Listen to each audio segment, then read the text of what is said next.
शारदे मां हे शारदे मां अज्ञानता से हमें तार दे मां हे शारदे मां हे शारदे मां अज्ञानता से हमें तार।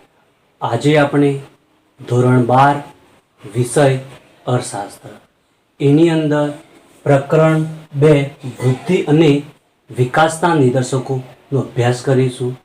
આપણે પ્રકરણ 2 ની અંદર અગાઉના લેક્ચરમાં આર્થિક વિકાસ એટલે શું, તેનો અર્થ, તેના લક્ષણો અને મર્યાદાઓ અને આર્થિક વૃદ્ધિનો અર્થ અને એની મર્યાદાઓનો અભ્યાસ કર્યો હતો। આપણે એના પછી આર્થિક વૃદ્ધિ અને આર્થિક વિકાસ વચ્ચેનો તફાવતનો મુદ્દો પણ સ્પષ્ટ કર્યો હતો। આજે આપણે આર્થિક વિકાસના નિર્દેશક તરીકે રાષ્ટ્રીય આવકનો વૃદ્ધિ દર વિશે અભ્યાસ કરીશું। અહીં આર્થિક વિકાસના નિર્દેશકો એટલે શું? અહીં આપણે વિશ્વના દેશોને 3 વિભાગમાં વહેંચ્યા છે: વિકસિત દેશો, વિકાસશીલ દેશો અને અલ્પ વિકસિત દેશો। અહીં આ 3 વિભાગમાં શાના આધારે વહેંચ્યા? તો આર્થિક વિકાસને આધારે। જે દેશોની અંદર આર્થિક વિકાસ થઈ ચૂક્યો છે તેવા દેશોને વિકસિત દેશો તરીકે ઓળખવામાં આવે છે। જે દેશોમાં આર્થિક વિકાસ થઈ રહ્યો છે તેવા દેશોને વિકસતા દેશો તરીકે ઓળખવામાં આવે છે અને જે દેશોમાં વિકાસ થયો નથી તો તેવા દેશોને આપણે અલ્પ વિકસિત દેશો તરીકે ઓળખીએ છીએ। આપણે અહીં આ જ બાબતને ધ્યાનમાં રાખી આપણે કોઈ પણ દેશનો આર્થિક વિકાસ થયો છે કે નથી થયો, જો થયો હોય તો કેટલા પ્રમાણમાં થયો છે, તેની કક્ષા કેટલી છે તે જાણવા અને માપન કરવા માટે કેટલાક નિદર્શકોને ધ્યાનમાં લેવામાં આવે છે અથવા કેટલાક પરિબળોને ધ્યાનમાં લેવામાં આવે છે। આ પરિબળોને આપણે નિર્દેશકો પણ કહેવામાં આવે છે, માપદંડો પણ કહેવામાં આવે છે અને ધોરણો પણ કહેવામાં આવે છે। તો અહીં કોઈ પણ દેશનો આર્થિક વિકાસ થયો છે કે નથી થયો તે જાણવા અને સમજવા માટે આપણે આર્થિક વિકાસના નિદર્શકોનો અભ્યાસ કરવો જરૂરી છે। તો અહીં 4 પ્રકારના નિદર્શકોનો અભ્યાસ કરવાનો છે। એમાં પ્રથમ રાષ્ટ્રીય આવકનો વૃદ્ધિ દર, માથાદીઠ આવકનો વૃદ્ધિ દર, જીવનની ભૌતિક ગુણવત્તામાં સુધારણા અને ચોથો માપદંડ માનવ વિકાસ આંક। તો અહીં આપણે ધોરણ 12 ની અંદર આર્થિક વિકાસના નિર્દેશકો 4 છે। એમાંથી આજે આપણે આર્થિક વિકાસના નિર્દેશક તરીકે રાષ્ટ્રીય આવકનો વૃદ્ધિ દરનો આપણે અભ્યાસ કરીએ। તો અહીં આર્થિક વિકાસના નિર્દેશક મુજબ જો દેશની વાસ્તવિક રાષ્ટ્રીય આવકમાં લાંબા ગાળા સુધી સતત વધારો થતો હોય તો તે દેશનો આર્થિક વિકાસ થયો છે તેમ કહેવામાં આવે છે। અહીં રાષ્ટ્રીય આવક અને રાષ્ટ્રીય આવકનો વૃદ્ધિ દર વચ્ચે સીધો સંબંધ છે કે જે દેશમાં રાષ્ટ્રીય આવક ઊંચી હોય તે દેશમાં રાષ્ટ્રીય આવકનો વૃદ્ધિ દર ઊંચો હોય છે।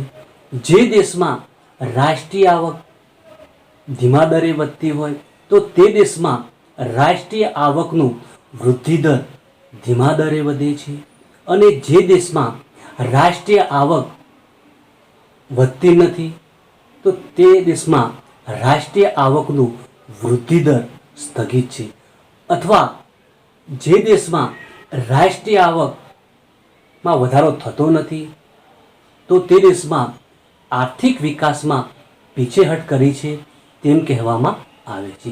તો અહીં રાષ્ટ્રીય આવકને ધ્યાનમાં રાખી અહીં દેશનો વિકાસ થયો છે કે નથી થયો તે જાણવામાં આવે છે. તો અહીં આપણે કોઈ પણ દેશનો વિકાસ થયો છે કે નથી થયો હોય તો કેટલા પ્રમાણમાં થયો છે, આપણે રાષ્ટ્રીય આવકના વૃદ્ધિ દર દ્વારા તે માપી શકાય છે. પણ અહીં આપણે આ જ બાબતને ધ્યાનમાં રાખી આપણે કોઈ પણ દેશનો આર્થિક વિકાસ માપવામાં આવે છે. તો આપણે આ માપદંડ પ્રમાણે નાણાકીય આવક નહીં પરંતુ વાસ્તવિક આવક ધ્યાનમાં લેવાની હોય છે. રાષ્ટ્રીય આવકની ગણતરી કરતી વખતે બજાર ભાવે નહીં પણ સ્થિર ભાવે રાષ્ટ્રીય આવકની ગણતરી કરવામાં આવે છે. તો અહીં આ જે રાષ્ટ્રીય આવકની જે ગણતરી કરવામાં આવી છે બજાર ભાવે નહીં પણ સ્થિર ભાવે રાષ્ટ્રીય આવકની ગણતરી કરી જે તે દેશના રાષ્ટ્રીય આવકનો વૃદ્ધિ દર દર્શાવવામાં આવ્યો છે. અહીં આ જે માહિતી જે આપવામાં આવી છે 2014ની સ્થિતિએ સ્થિર ભાવે ગણતરી કરીને અહીં આ માહિતી આપવામાં આવી છે. અહીં કેટલાક દેશોનો અભ્યાસ કરવામાં આવ્યો છે. અહીં એમનો રાષ્ટ્રીય આવકનો વાર્ષિક વૃદ્ધિ દર દર્શાવવામાં આવ્યો છે. તો અહીં આપણે જોઈએ કે કોઈ પણ દેશનો આર્થિક વિકાસ થયો છે કે નથી થયો તે જાણવા માટે આપણે અહીં રાષ્ટ્રીય આવકનો વાર્ષિક વૃદ્ધિ દર સમજીએ. તો અહીં દેશ નોર્વે તો રાષ્ટ્રીય આવકનો વાર્ષિક વૃદ્ધિ દર 2.2 છે. એ જ પ્રમાણે દેશ અમેરિકા રાષ્ટ્રીય આવકનો વાર્ષિક વૃદ્ધિ દર 2.4 છે. એ જ પ્રમાણે દેશ ભારત રાષ્ટ્રીય આવકનો વૃદ્ધિ દર 7.3 છે. એ જ પ્રમાણે દેશ શ્રીલંકા રાષ્ટ્રીય આવકનો વાર્ષિક વૃદ્ધિ દર 4.5. અહીં આપણને એ પ્રશ્ન થાય કે અહીં નોર્વેનો 2.2 છે, અમેરિકાનો 2.4% આર્થિક વૃદ્ધિ દર આપવામાં આવ્યો છે આવકનું, તો અહીં ભારતનું 7.3 છે અને શ્રીલંકાનો 4.5 છે. તો અહીં 2.2 અને 2.4 કે આ એવા દેશો છે નોર્વે અને અમેરિકા એ વિકસિત દેશો છે કે જ્યાં વિકાસ થઈ ગયો છે, વિકાસની સપાટી ઊંચી છે અને માત્ર 2.2 અને 2.4 ત્યાં રાષ્ટ્રીય આવકનો વૃદ્ધિ દર ત્યાં જાળવવાનું કાર્ય કરવાનું હોય છે, ત્યાં વિકાસ થઈ ગયેલો. જ્યારે ભારત અને શ્રીલંકા એ વિકસતા દેશો છે, ત્યાં વિકાસ થઈ રહ્યો છે. આપણે કોઈ પણ દેશ હોય જ્યારે વિકાસની શરૂઆત કરતો હોય ત્યારે વાર્ષિક જે વૃદ્ધિ દર હોય એ હંમેશા વધુ જોવા મળતો હોય અને એ દર કાયમ માટે સ્થિર રહેતો નથી. શરૂઆતમાં કોઈ પણ દેશ હોય તો એ દેશની અંદર વિકાસની શરૂઆત ઝડપી હોય છે અને પછી ધીમે ધીમે શરૂઆત થતી હોય છે. અહીં વિકાસ કરવાનું કાર્ય કોઈ પણ દેશ માટે સરળ છે પણ તેને ટકાવી રાખવું ખૂબ જ મુશ્કેલ છે. તો અહીં નોર્વે અને અમેરિકા જેવા દેશો એ વિકાસશીલ દેશો છે. અહીં આર્થિક વિકાસનો વાર્ષિક વૃદ્ધિ દર 2.2 અને 2.4 આપવામાં આવ્યો છે. અહીં જ્યારે ભારત અને શ્રીલંકા કે જે દેશો વિકાસ કરી રહ્યા છે, વિકાસની શરૂઆત છે, તો તેવા દેશોમાં ભારત 7.3 અને શ્રીલંકા 4.5. તો આપણને ઘણીવાર એ પ્રશ્ન થાય કે 2.2 અને 2.4 નોર્વે અને અમેરિકાનો, અહીં ભારતનો જે વાર્ષિક વિકાસ દર છે એ તો વધુ આપવામાં આવ્યો છે પણ અહીં પ્રશ્ન એ છે કે આ જે તફાવત જોવા મળે છે એ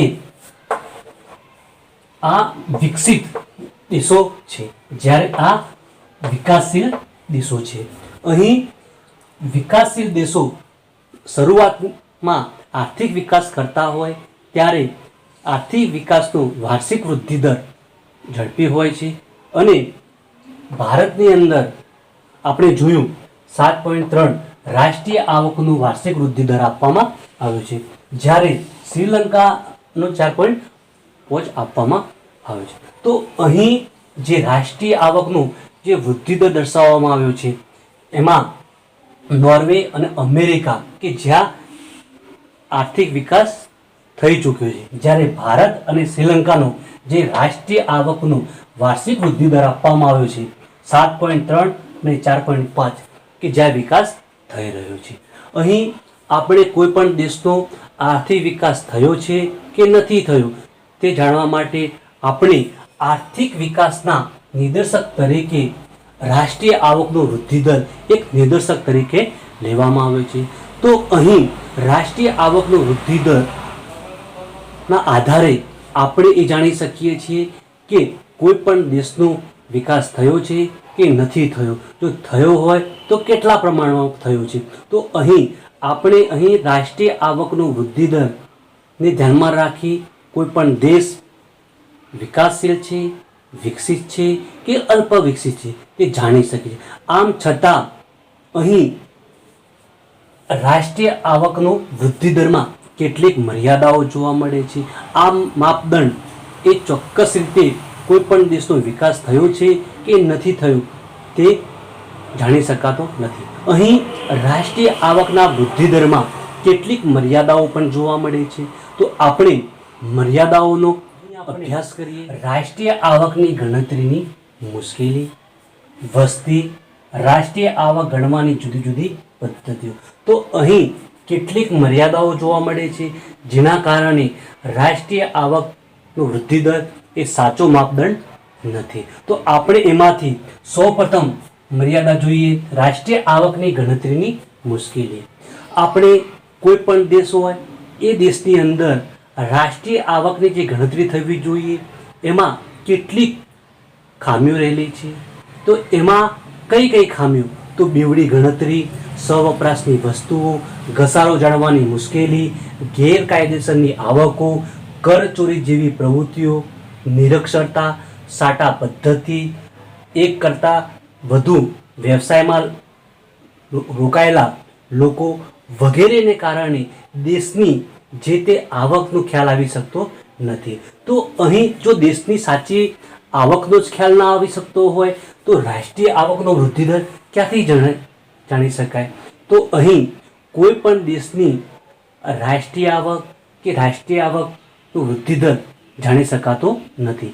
એટલે કે કોઈ પણ દેશ હોય એ દેશની જો સાચી રાષ્ટ્રીય આવક પ્રાપ્ત થાય તો જ તે દેશનો રાષ્ટ્રીય આવકનો વૃદ્ધિ દર સાચો જાણી શકાય. પણ અહીં કોઈ પણ દેશની અંદર કેટલીક ખામીઓ પણ જોવા મળતી હોય છે. હમણાં આપણે જોઈએ પ્રમાણે બેવડી ગણતરી, સ્વવપરાશની વસ્તુઓ, નિરક્ષરતા, એક વ્યક્તિ એક કરતાં વધુ વ્યવસાયમાં રોકાયેલો હોય, કરચોરી, ગેરકાયદેસરની આવકો દૂર રાખવી, આ વગેરે બાબતોમાં ખામીઓ જોવા મળતી હોય છે જેના કારણે કોઈ પણ દેશની સાચી રાષ્ટ્રીય આવક જાણી શકાતી નથી. આ એક મહત્વની મર્યાદા કહેવામાં આવે છે. આપણે બીજી મર્યાદા જોઈએ વસ્તી. આપણે જોયું કે કોઈ પણ દેશની અંદર જો રાષ્ટ્રીય આવક વધતી હોય અથવા વધવાનો દર ઊંચો હોય તો તે દેશનો આર્થિક વિકાસ ઊંચો હોય. પણ અહીં જો કોઈ દેશની અંદર રાષ્ટ્રીય આવક વધે છે, રાષ્ટ્રીય આવકનો વૃદ્ધિ દર ઊંચો છે, પણ જો સાથે સાથે વસ્તી વૃદ્ધિનો દર જો ઊંચો હોય તો તે દેશનો વિકાસ અથવા રાષ્ટ્રીય આવકનો વૃદ્ધિ દર ઊંચો છે તેમ કહી શકાતું નથી. આ એક એની મહત્વની મર્યાદા. ફરીથી જોઈએ, અહીં આપણે નક્કી કરીએ છીએ કે રાષ્ટ્રીય આવકનો વૃદ્ધિ દર ઊંચો હોય તો તે દેશનો વિકાસ ઝડપી છે તેમ માની લેવામાં આવે છે. પણ અહીં જો રાષ્ટ્રીય આવકનો વૃદ્ધિ દર જો ઊંચો હોય પણ સાથે સાથે વસ્તી વૃદ્ધિનો દર જો ઊંચો હોય તો તે દેશની અંદર રાષ્ટ્રીય આવકનો વૃદ્ધિ દર ઊંચો છે અથવા તે દેશનો વિકાસ ઝડપી છે તેમ કહી શકાતું નથી. આ એક મહત્વની મર્યાદા છે. એટલે કે રાષ્ટ્રીય આવકની ગણતરી કરતી વખતે વસ્તીને પણ ધ્યાનમાં લેવામાં આવે છે, જે રાષ્ટ્રીય આવકના વૃદ્ધિ દરમાં વસ્તીને ધ્યાનમાં લેવામાં આવી નથી. તેથી રાષ્ટ્રીય આવકનો વૃદ્ધિ દર એ સાચો માપદંડ નથી. તો અહીં આપણે બીજી મર્યાદા ક્લિયર કરી. હવે ત્રીજી મર્યાદા જોઈએ, રાષ્ટ્રીય આવક ગણવાની જુદી જુદી પદ્ધતિઓ.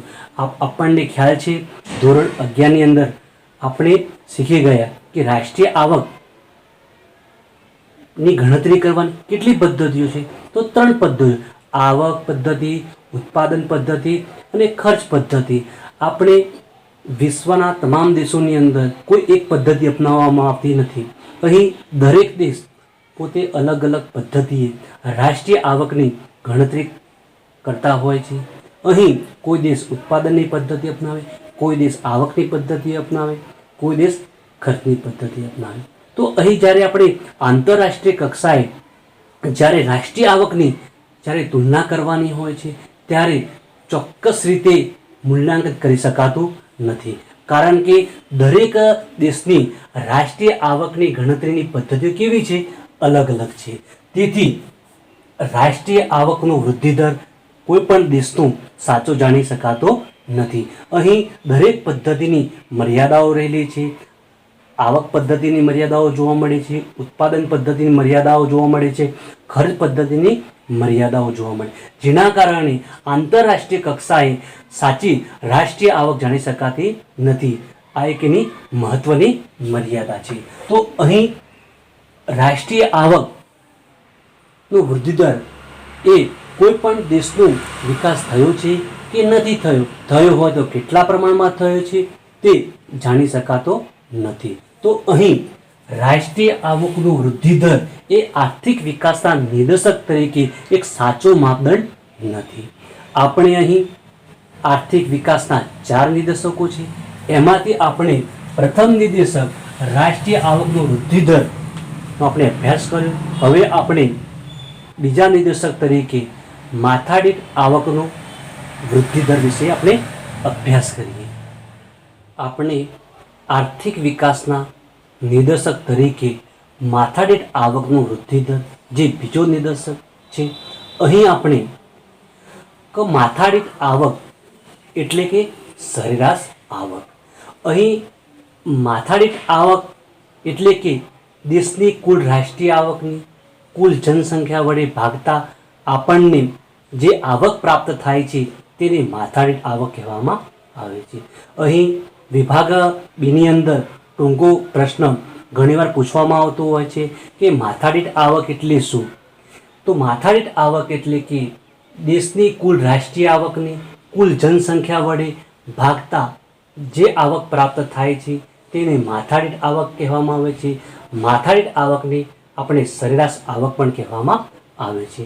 અહીં ઘણીવાર માથાદીઠ આવકનું સૂત્ર આપો એવું પણ ટૂંકો પ્રશ્ન પૂછવામાં આવતો હોય છે. તો માથાદીઠ આવકનું સૂત્ર કુલ રાષ્ટ્રીય આવક ભાગ્યા કુલ જનસંખ્યા એ માથાદીઠ આવકનું સૂત્ર છે. પરીક્ષાની અંદર ઘણીવાર માથાદીઠ આવકનું સૂત્ર પૂછાતું હોય છે.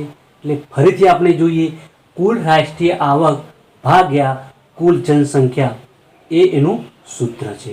તો આપણે કોઈ પણ દેશનો આર્થિક વિકાસ થયો છે કે નથી થયો, થયો હોય તો કેટલા પ્રમાણમાં થયો છે તેનો આધાર માથાદીઠ આવકને ધ્યાનમાં રાખી આપણે તે વિકાસનો દર ઝડપી છે કે ઓછો છે કે ધીમો છે જે આપણે માથાદીઠ આવકને આધારે નક્કી કરીએ છીએ. તો અહીં આપણે કોઈ પણ દેશની માથાદીઠ આવકનો વૃદ્ધિ દર જો ઊંચો હોય તો તે દેશનો આર્થિક વિકાસનો દર ઊંચો છે તેમ કહેવામાં આવે છે. જો કોઈ દેશનો માથાદીઠ આવકનો વૃદ્ધિ દર જો ધીમો હોય તો તે દેશમાં આર્થિક વિકાસનો દર જે ધીમી ગતિએ વધી રહ્યો છે તેમ કહેવામાં આવે છે. જો કોઈ દેશની અંદર માથાદીઠ આવકનો વૃદ્ધિ દર સ્થગિત હોય તો તે દેશમાં આર્થિક વિકાસની ગતિ એ ધીમી અથવા સ્થગિત અવસ્થામાં છે તેમ કહેવામાં આવે છે. તો અહીં આપણે રાષ્ટ્રીય આવકનો વૃદ્ધિ દર દ્વારા કોઈ પણ દેશનો વિકાસ થયો છે કે નથી થયો તે જાણવા આપણે માથાદીઠ આવકનો વૃદ્ધિ દર દ્વારા નક્કી કરીએ છીએ. તો અહીં માથાદીઠ આવકનો વૃદ્ધિ દર એ રાષ્ટ્રીય આવકના વૃદ્ધિ દર કરતાં ચડિયાતો છે. કેમ? કારણ કે રાષ્ટ્રીય આવકમાં વસ્તીને ધ્યાનમાં લેવામાં આવી નથી, જ્યારે માથાદીઠ આવકના વૃદ્ધિ દરમાં વસ્તીને પણ ધ્યાનમાં લેવામાં આવી છે. તેથી માથાદીઠ આવકનો વૃદ્ધિ દર એ રાષ્ટ્રીય આવકના વૃદ્ધિ દર કરતાં ચડિયાતો નિર્દેશક ગણવામાં આવે છે. કેટલાક દેશોની માથાદીઠ આવક અને વૃદ્ધિ દર આપવામાં આવે છે, તેનો અભ્યાસ કરીએ આપણે. અહીં દેશ નોર્વે માથાદીઠ આવક 64,992 અને તેનો વૃદ્ધિ દર 1.1 છે.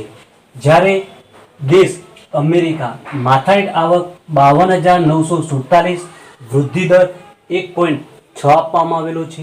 અહીં દેશ ભારત માથાદીઠ આવક 5,497, વૃદ્ધિ દર 6% આપવામાં આવે છે. દેશ શ્રીલંકા માથાદીઠ આવક 9,779, વૃદ્ધિ દર 3.5% આપવામાં આવે.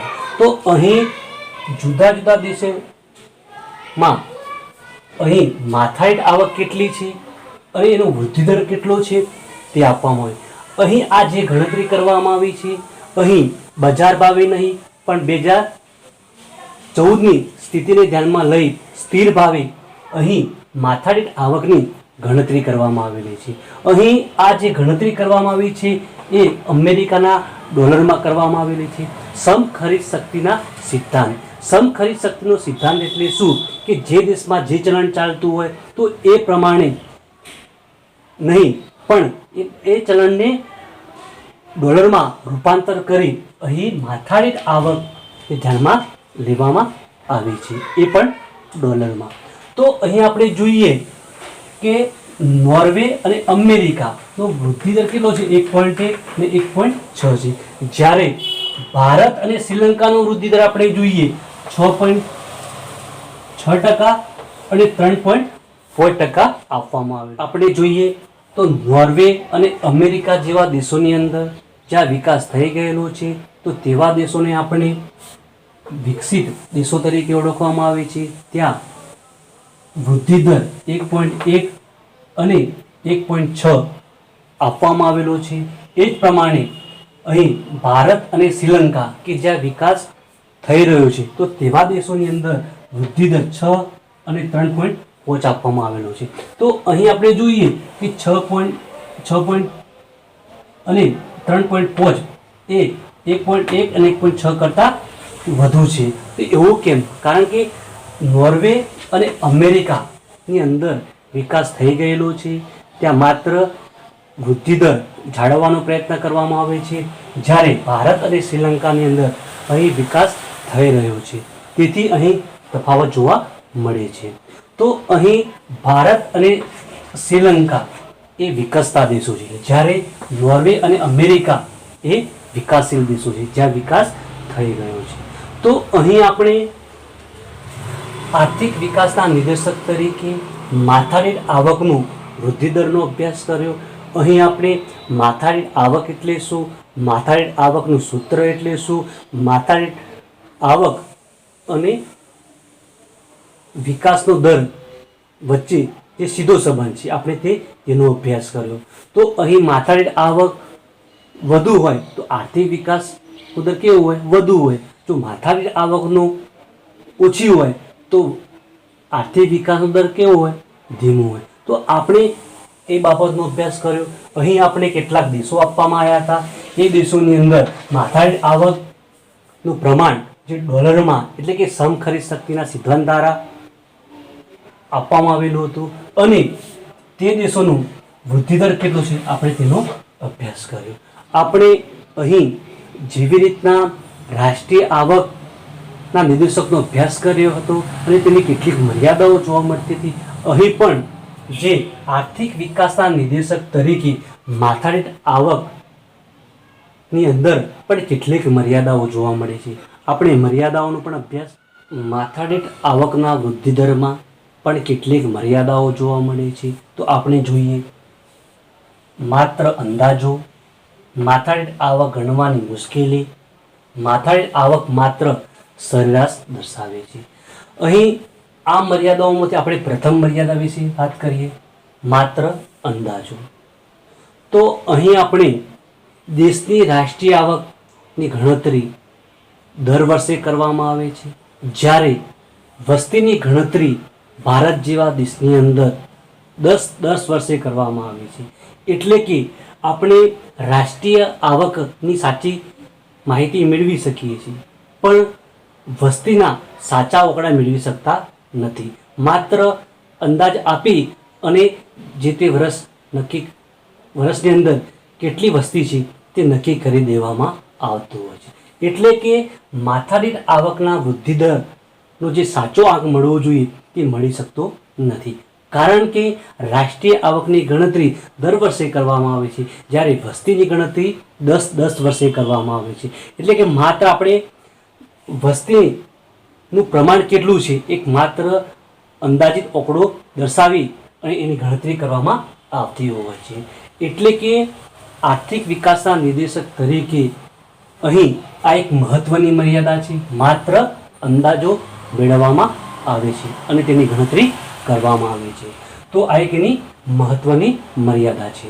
આપણે બીજી મર્યાદાનો અભ્યાસ કરીએ, માથાદીઠ આવક ગણવાની મુશ્કેલી.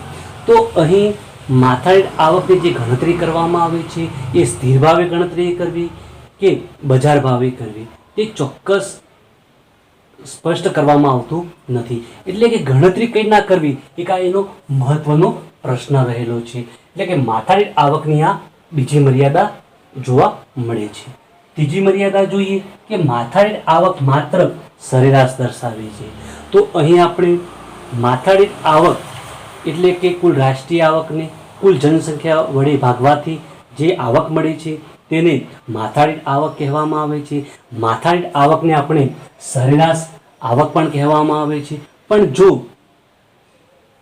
દેશની અંદર કુલ રાષ્ટ્રીય આવક ને કુલ જનસંખ્યા વડે ભાગવાથી આપણે જે સરેરાશ આવક પ્રાપ્ત થાય છે, પણ જો તેની વહેંચણી લોકોમાં જે આવક છે એ સમાન રીતે ન થયેલી હોય તો માથાદીઠ આવકનો વૃદ્ધિ દર એ કોઈ પણ દેશનો વિકાસ થયો છે કે નથી થયો તે ચોક્કસ કહી શકાતું નથી. કારણ કે આવકની વહેંચણી સમાન રીતે થવી જોઈએ, તો જ માથાદીઠ આવકનો વૃદ્ધિ દર દ્વારા આપણે કોઈ પણ દેશનો વિકાસ થયો છે કે નથી થયો તે કહી શકાય. જો આવકની વહેંચણી દેશનો માથાદીઠ આવકનો વૃદ્ધિ દર ઊંચો હોય પણ દેશની આવક જે સરેરાશ આવક એ વ્યક્તિઓ વચ્ચે સમાન રીતે વહેંચાયેલી હોવી જોઈએ. તો અમુક લોકો જોડે વધુ આવક હોય, અમુક લોકો ગરીબ હોય અને માથાદીઠ આવકનો જે વૃદ્ધિ દર છે એ ઊંચો હોય અને પછી આપણે કહીએ કે તે દેશનો આર્થિક વિકાસ વધુ છે તેમ કહી શકાય નહીં. આ એક એની મહત્વની મર્યાદા જોવા મળે છે. અહીં માથાદીઠ આવકની વહેંચણીને ધ્યાનમાં લેવામાં આવી નથી. એટલા માટે અહીં આર્થિક વિકાસના નિર્દેશક તરીકે માથાદીઠ આવકની વહેંચણી આ એક મહત્વની મર્યાદા રહેલી છે. તો અહીં આપણે આજે આર્થિક વિકાસના નિર્દેશક તરીકે રાષ્ટ્રીય આવકનો વૃદ્ધિ દર, માથાદીઠ આવકનો વૃદ્ધિ દરનો અભ્યાસ કર્યો. અહીં પરીક્ષાની અંદર વિભાગ ડીની અંદર ટૂંક નોંધ સ્વરૂપે એટલે કે વિભાગ ડીની અંદર આ બંનેમાંથી કોઈ પણ પ્રશ્ન પૂછી શકાય છે કે રાષ્ટ્રીય આવકનો વૃદ્ધિ દર વિશે ટૂંક નોંધ આપો, માથાદીઠ આવકના વૃદ્ધિ દર વિશે ટૂંક નોંધ આપો. એટલે કે આર્થિક વિકાસના નિર્દેશક તરીકે રાષ્ટ્રીય આવક અથવા માથાદીઠ આવકના વૃદ્ધિ દર વિશે સમજૂતી આપો. આ રીતે પ્રશ્ન પૂછી શકાય. તો અહીં આપણે આવતા લેક્ચરની અંદર આર્થિક વિકાસના નિર્દેશક તરીકે જીવન ભૌતિક ગુણવત્તામાં સુધારણા અને માનવ વિકાસ આંક વિશે ચર્ચા કરીશું. ધન્યવાદ.